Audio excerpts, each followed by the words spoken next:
नमस्ते दोस्तों, अगर आपने नंबर सिस्टम के इन सवालों को अभी तक नहीं सीखा है तो सीख लीजिए, क्योंकि यही वो प्रश्न है जो एग्जाम में आते हैं। चलिए स्टार्ट करते हैं। पहला सवाल है, 1 से लेकर 30 तक सभी संख्याओं का योग ज्ञात कीजिए। देखो 1 से लेकर 30 तक 1 2 3 4 5 इस तरीके से हमें कहाँ तक जाना है, 30 तक।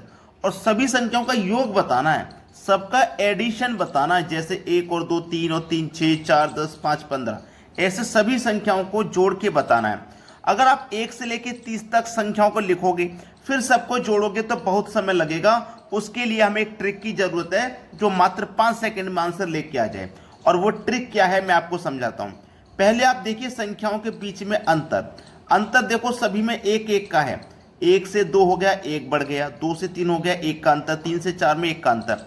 जब अंतर संख्याओं में समान हो तो सबसे बेस्ट ट्रिक है कि फर्स्ट वाली संख्या लीजिए प्लस लास्ट वाली संख्या लीजिए, डिवाइडेड बाय 2 कर दीजिए, और जितनी संख्या होंगी उतने से गुना।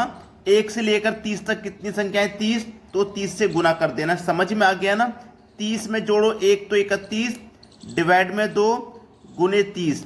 2 से 30 कटा 15 बार में, 15 1 कम 15 का 5 हासिल लगा 1, 15 तिया 45 हासिल का 1 46।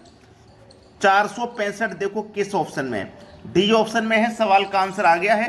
अब देखते हैं अगला सवाल। अगला सवाल है, 80 तक सभी सम संख्याओं का योग कितना है। देखो उसने बोला है 80 तक। ये जो तक है ना, इसका मतलब है कि आपको 80 तक की सम संख्याएं बतानी है, 80 से ऊपर नहीं जाना। ठीक है, तो पहली सम संख्या 2, फिर 4, फिर 6, फिर 8, ऐसे कहां तक। लास्ट की जो सम संख्या है वो 80 तक है, 80 से ऊपर नहीं जाएंगे। अब समझ लेना कि हम संख्याएं 80 तक गए हैं, तो इस 80 में 40 तो सम संख्याएं होंगी और 40 विषम। भाई 40 सम संख्या होंगी और 40 ही विषम संख्या होंगी, ये बात आप जानते हैं। आप ये मत सोच लेना कि हम 80 तक गए तो 80 सम संख्या नहीं, क्योंकि हम एक संख्याओं को छोड़ के चल रहे हैं। ठीक है, एक संख्याओं को जब छोड़ के चलेंगे तो 80 में से आधी संख्या सम होंगी और आधी विषम। ठीक है, अब देखिए सभी में अंतर कैसा है, 2 2 का है। सभी में अंतर 2 2 का है, मतलब समान अंतर है। जब समान अंतर रहेगा तो first plus last divide by 2, जितनी संख्या उतने से गुना। तो संख्याएं कितनी होंगी, 40। भाई 80 नहीं होंगी, 80 की आधी होंगी, क्योंकि 40 तो इसमें विषम होंगी। तो संख्या कितनी होंगी, टोटल 40। 2 में 80 जोड़ो 82, डिवाइड में 2 गुने 40। 2 से 40 कट जाएगा 20 बार में, ये 0 आ जाएगा लास्ट में। 2 दूने का 4, 2 अट्ठे 16। 1640 किस ऑप्शन में है, सी ऑप्शन में। यही सवाल का सही जवाब है। अब देखते हैं अगला प्रश्न। अगला प्रश्न है, प्रथम 35 विषम संख्याओं का योग क्या है। देखो अगर वो कह देता कि 35 तक तो हम 35 से आगे नहीं जाते, लेकिन उसने 35 विषम संख्या बोला है, तो 35 का आप क्या करोगे, डबल करोगे तो 70 हो जाएगा। इस 70 में 35 सम संख्या होंगी और 35 ही विषम होंगी। आप जानते हैं ना, 35 सम और 35 ही विषम होंगी। क्लियर है ना, इतना तो समझ में आ गया।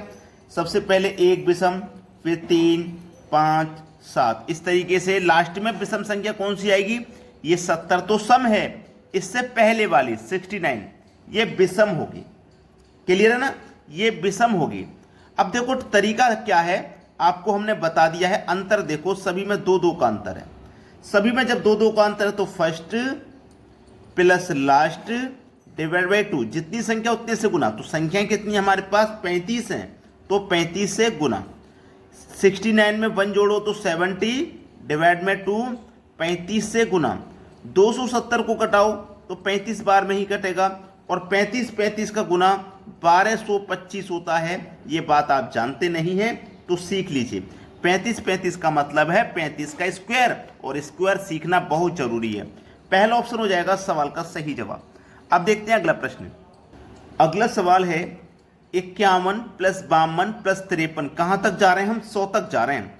तो देखो 51 52 में 1 का अंतर, 52 53 में 1 का अंतर। अंतर समान चल रहा है, तो फर्स्ट संख्या हमारी 51 प्लस लास्ट संख्या हमारी 100 डिवाइडेड बाई 2, जितनी संख्या उतने से गुना। 51 से लेके 100 तक कितनी संख्या होंगी, 50, तो 50 से गुना। 51 और 100 को जोड़ो तो 151 डिवाइड में 2 और गुने 50। ठीक है, चलिए 2 से अगर मैं 50 को घटाऊं तो ये 25 बार में कटेगा। अब 25 का गुना इससे कर दो, 25 एकम 25 का 5 हासिल लगे 2, 25 पंजे 125 हासिल के 2 जोड़ दो 127। कितना हुआ 127। तो 127 का हम 7 लेंगे, हासिल के 12 आ जाएंगे। 25 एकम 25, 25 में जोड़ दो 12 तो कितना हो जाएगा 37। ठीक है 3775, 3775 सी ऑप्शन हो जाएगा सही जवाब। अब देखते हैं अगला सवाल। अगला प्रश्न है, अब हमें यहाँ पे इन स्क्वायर वाली संख्याओं का योग बताना है। देखो 1 का स्क्वायर प्लस 2 का स्क्वायर, अगर ये स्क्वायर नहीं होता तो संख्याएं 1 से लेकर 60 तक लगातार होती है ना, लेकिन यहाँ पे स्क्वायर दिए गए हैं तो इसके लिए एक फॉर्मूला लगता है। उस फॉर्मूले को मैं लिख रहा हूँ, याद रखना, n into N plus 1 into 2n plus 1 divide में 6। ये फॉर्मूला लगता है, इस फॉर्मूले से ये स्क्वायर वाले सवाल हो जाते हैं। ठीक है, क्लियर है। अब देखिएगा n की वैल्यू क्या है, n की वैल्यू होती है यहाँ पे अंत वाली संख्या, n की वैल्यू अंत वाली संख्या जो कि 60 है। ठीक है, इंटू n का मान 60, 60 में एक जोड़ो 61, इंटू n का मान 60, 60 का गुना 2 से करो तो 120 और उसमें एक जोड़ दो तो 121, डिवाइड में 6 है। 6 से कटाएंगे 60 को तो 10 बार में कटेगा। अब इन तीनों संख्याओं का आपस में आपको मल्टीप्लाई कर लेना है। पहले इन दोनों का कर लो, 61 का गुना 1 में करो तो 61 हासिल के 6 लग जाएंगे, 61 दूनी 122 और हासिल के 6 जोड़ो 128 के 8 हासिल लगे 12। देखो 128 ऐसे लिखते हैं, 8 लिख लिया तो 12 हासिल का आया। ठीक है, 61 एकम 61 और हासिल के जोड़ो आप कितने 12, तो ये हो जाएगा 73। अब उसका गुना 10 से करो तो केवल एक जीरो ही तो बढ़ जाएगा, बस आंसर आ गया 73810। 73810 सी ऑप्शन बिल्कुल सही है। अब देखते हैं अगला सवाल। अगला सवाल है, इस बार आपके पास सम संख्याओं का स्क्वायर है। इससे पहले लगातार संख्याओं का स्क्वायर था, यहां सम संख्याओं का स्क्वायर दिया गया। जब सम संख्याओं का स्क्वायर है तो फॉर्मूला में भी थोड़ा चेंज आएगा, और वो चेंज है n into N plus 1 into N plus 2 divide by 6। तो कितना चेंज है, जब लगातार संख्या होती है तो यहाँ पे 2n होता है, और जब सम संख्याओं का स्क्वायर है तो यहाँ पे 2n नहीं होगा। और ये जो फॉर्मूला है ये आपका सम संख्याओं के लिए भी काम करेगा और विषम के लिए भी काम करेगा, यानी कि विषम संख्याओं का स्क्वायर दे तब भी और सम का स्क्वायर दे तब भी।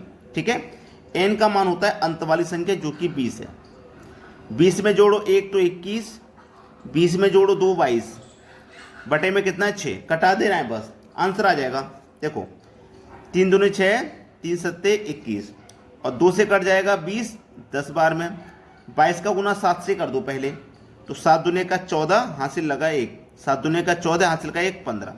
अब 10 से गुना कर देंगे तो एक जीरो बढ़ जाएगा, 1540। 1540 सही जवाब है जो कि बी ऑप्शन में है। अब देखते हैं आगे। अगला प्रश्न है, 1 का स्क्वायर प्लस 3 का स्क्वायर प्लस 5 का स्क्वायर प्लस 7 का स्क्वायर। तो ये विषम संख्याओं का स्क्वायर चल रहा है और कहाँ तक 25 तक। तो मैंने फॉर्मूला लिखा दिया था n इंटू एन प्लस 1 और n प्लस 2, ठीक है, डिवाइड बाई 6। ये सम संख्या और विषम संख्या दोनों के लिए काम करता है जब आपको स्क्वायर में दिया गया हो। n का मान आप जानते हैं अंत वाली संख्या जो कि 25 है। 25 में जोड़ो एक 26 है और 25 में जोड़ो जो 27 है, डिवाइड में कितना 6, बस कटा लेना है। 3 दूने का 6, 3 निम 27, 2 से कट जाएगा 26 13 बार में, 13 निम्मा 117, 117। अब 117 का गुना कितने से करना है आपको, 25 से करना है, यही तो है, बस कर लीजिए। 25 का गुना 7 से करो तो 175 का 5 हासिल लगे 17, हासिल के कितने लगे 17। 25 से कम 25, 25 में जोड़ो 17 तो 42, 42 का 2 हासिल लगे 4। 25 से कम 25 हासिल के 4 तो 29, 29 25 किस ऑप्शन में चेक करिए, बी ऑप्शन में। ये बिल्कुल सही जवाब है। अब देखते हैं आगे। अगला सवाल, 1 का क्यूब प्लस 2 का क्यूब, 3 का क्यूब, 4 का क्यूब, 20 के क्यूब तक जा रहे हैं। अब स्क्वायर के आगे बढ़ चुके हैं क्यूब तक। अब आपको क्यूब वाली संख्याओं का योग बताना है, तो इसके लिए एक अलग फॉर्मूला है, n into N plus 1 divide by 2। ठीक है, ये फॉर्मूला याद रखना और इस पूरे का होल स्क्वायर। क्लियर है ना, इसको याद रखना। चलिए, n की वैल्यू कितनी है 20, n की वैल्यू 20 है। 20 में जोड़ेंगे 1 तो हो जाएगा 21, डिवाइड में कितना भैया 2, यही तो है, और पूरे का होल स्क्वायर है। क्लियर। चलिए अब इसको पहले हम समझते हैं। ये कितना हमारे पास 20, ये कितना है 21, ये है 2, यहाँ पे कुछ नहीं है तो यहाँ पे गुणे का साइन होगा, है ना। 20 गुने 21 बटे में 2, 2 से घटाऊंगा 20 को 10 बार में, ठीक है। तो ये कितना हो गया हमारे पास 10 गुने 21, लेकिन पूरे का होल स्क्वायर है, इसे मत भूलना, है कि नहीं। तो 10 का स्क्वायर 100 के लिए इंटू 21 का स्क्वायर 441। अब दोनों का यहाँ पे गुना होगा तो 441 का गुना 1 से करो तो 441, 2 जीरो आ जाएंगे, बस यही आंसर है। अब देखते हैं अगला सवाल। अगला प्रश्न है 1 से लेकर 200 तक कितनी संख्याएं हैं जो 2 और 3 दोनों से विभाजित होंगी। 1 से लेकर 200 तक हमें ऐसी संख्या बतानी है जो 2 से भी विभाजित हो जाए और 3 से भी हो जाए। 1 से लेकर 200 तक, तो 1 से लेकर 200 तक टोटल संख्या 200 होंगी, ये बात आप जानते हैं। तो देखिएगा हमें 2 और 3 दोनों से भाग देना है, तो हमें 2 और 3 का एलसीएम निकालना पड़ेगा। तो 2 और 3 का एलसीएम कितना हो जाएगा 6। तो आपको 200 में 6 से भाग दीजिए। 6 से जब मैं भाग दूंगा तो 6 तिया 18, 2 बचेगा 20, 6 तिया 18, फिर से 2 बच गया, जो बच गया उसे जाने दीजिए। 33 बार में भाग गया है ना, तो 33 संख्या ऐसी होंगी जो आप 2 से और 3 से भी कट जाएंगी 200 में। क्लियर हुआ? चलिए अब देखते हैं अगला सवाल। अगला सवाल है 100 से 400 के बीच कितनी संख्या हैं जो 5 और 7 दोनों से विभाजित हों।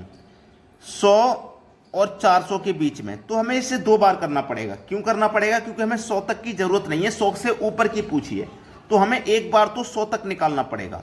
भाई 5 और 7 का आप एलसीएम लो, 5 और 7 का एलसीएम लो, तो एलसीएम कितना आ जाएगा 35 आ जाएगा।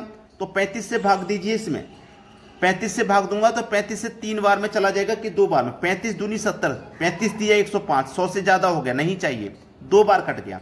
अब 400 में दीजिए भैया, 35 से भाग 400 में, 35 से जब 400 में आप भाग दोगे तो कितनी बार जाएगा। देखो 35 से देंगे हम 400 में भाग, तो 35 एकम तो 35 चला गया, ठीक है।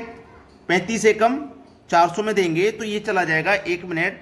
अगर मैं 10 बार भी दूंगा तो 350, और 11 बार में 385, 11 बार चला जाएगा। तो ये 400 तक गया ना 11 बार में, 1 से लेके 400 तक, और 1 से लेके 100 तक 2 बार गया, तो हमें 2 घटा देना है, टोटल जाएगा 9 बार। सवाल खत्म हो गया भाई, सी ऑप्शन बिल्कुल सही है। अगर आपने वीडियो को अभी तक लाइक नहीं किया तो सभी बच्चे लाइक और शेयर कर दीजिए। ठीक है दोस्तों, धन्यवाद।